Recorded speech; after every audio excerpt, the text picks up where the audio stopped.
The Jewish women's organization, Wizo, is marking 100 years since its anniversary tomorrow. To discuss more about this event, I'm joined now by Anita Friedman, the chairperson of International Wizo. We're discussing via Zoom. Thank you, Ms. Friedman, for being with us this hour. And then for those of our viewers who are not familiar with Wizo and its activities, maybe you can give us a little introduction to the work that you do. Hi, thank you for... It seems we have a bit of trouble with that connection. We'll try to get back. Anita Friedman, are you with us? Yes, I am. Oh, wonderful, wonderful. We lost the connection for a second. Go ahead. This organization was created in 1920 by some very powerful Zionistic women that thought that they should take care of the side of women for the establishment of the State of Israel. What do I mean? They came in the 1920s to visit, and they saw the plight of the women that were living here at that time. And they decided that in order for the society to be built in the right way, we need women to be a part of it. So that's why they created at the beginning some institutions like Tipat Halab, which is a drop of milk, which it's the creche that would take care of the children while these women went out and learn things and also build the country. They also created some schools, agricultural schools for women, and so on and so forth. We've been around for 100 years, adapting ourselves to the need of the Israeli society. We like to be called the right hand of the Israeli government, any government, and we do whatever is needed at the time that is needed. What do I mean by this? In the 1940s, 50s, 60s, we created institutions in order to take care of the new immigrants that were coming from Europe and all over the world. And in the 1980s, the issue of violence in the family came up. We created the shelters for abused women and their children, and so on and so forth. So we are spread.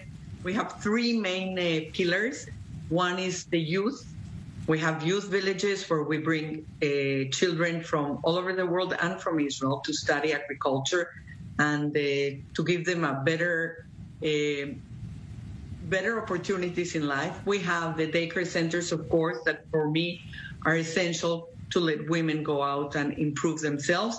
And we have the third pillar, which is the status of women, where we're very active towards the Knesset, making sure that we pass laws for the betterment of women and children in general. And on this 100-year benchmark, what would you say is the top of the agenda for Wizo today? Well, it's like choosing my best child from all those three that I said. But basically, we need to close gaps in the society. You know, Israel is considered one of the most advanced countries in the world. And yes, we've done very well, especially with this startup nation. But what happened is that the gaps, the socioeconomic gaps between the have and have-nots have increased, have become larger.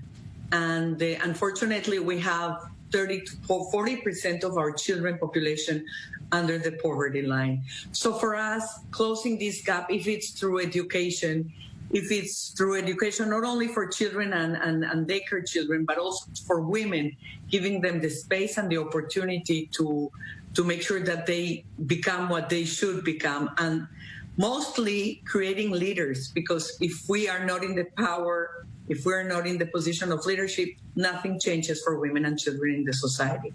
We know that. Ms. Friedman, there's been a lot of concern recently that during this troubling time of the coronavirus and the closures and lockdowns we had here in Israel, that maybe violence against women could increase in some places, and the reporting for these women, the option to report, would be even more challenging. Do you also see it that way? Absolutely right. We've seen an increase of 300% in our hotlines. We saw at the beginning of this pandemic, we saw what's going on, not only in Israel, but all over the world. Can you imagine these women and children being locked down with their worst abusers? And of course, it's all erupted. So we reached out to the welfare ministry, and we offered them to open an emergency shelter that would keep these women for 2 weeks to make sure that they don't have corona, and then send them over to the different shelters that are in Israel. So that's what we've done. We've seen an increase, a tremendous increase in the violence.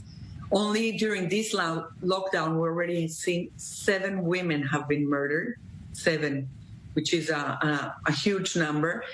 In this emergency shelter, we've already taken care of 50 women and 70 of their children, and we don't see the end of it. And on the other hand, we also make sure that women that are outside of these frameworks that have already left them, that they're taken care as well. Because during these times, the person that are most in danger are the weakest segments of our population. And so we've been also looking after this weaker segment of our population. If it's giving them support via a huge network of women volunteers that we have here in Israel, or if it's by asking our federations worldwide to send us money to make sure that these people have food on their table. So also the third thing that we've been doing during this pandemic is making sure that our daycare centers are working for doctors in the hospital so they can do the job that needs to be done. And Ms. Friedman, if any women are watching and they happen to be in danger or happen to need to reach out for help, would you advise them to do so despite the dangers that may be associated with it? Yes, there's no choice. If they're in danger, they have to reach out. I know it's very difficult, but that's the only way to get help. And I suggest to reach out to the police, which right away they put them in charge. They take charge and they put them in contact with all the organizations that take care of these issues. Well, Ms. Friedman, we certainly thank you for being with us today and for all the work that you do for WIZO, and a happy 100-year anniversary to the WIZO organization. Thank you for being with us.